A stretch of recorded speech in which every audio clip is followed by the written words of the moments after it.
Most of you know my friend Nyack, who's always getting arrested by the police for holding Hamas as terrorists.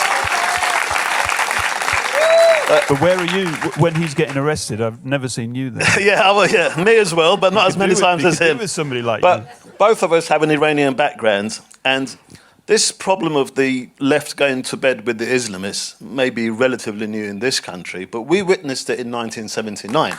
We witnessed the left go to bed with the Islamists because they thought everything is okay as long as we get rid of the Shah. Everything is okay as long as we get rid of American imperialism and all that nonsense that we get. But they were the first people to be the victims of the Islamists when they took over. They got annihilated.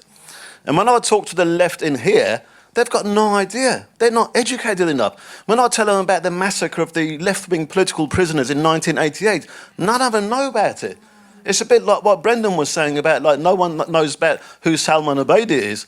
And the left here have got no idea what happened to their comrades in Iran.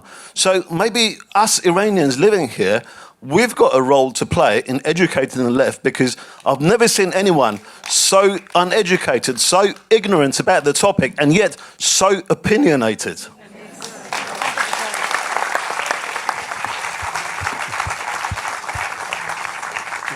Yeah, I really agree with that. And I mentioned in my book in passing that the left already got screwed over with its suicidal pact with Islamists in Iran in the late 70s and in the 80s.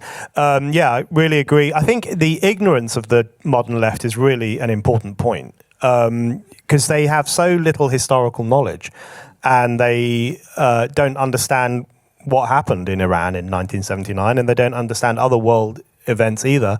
It's like, if you look at the way in which the left the Western left now gets into bed with radical Islamists, it's this kind of, I have spent years and years saying to them, you do realize that the primary victims of radical Islamists are feminists and trade unionists and obviously homosexual people and women more broadly, and they have so convinced themselves of the ideology of Islamophobia that even if you say things like that, they'll think, you're being Islamophobic because you're criticizing Islam, so that's bad. So it just doesn't filter through. But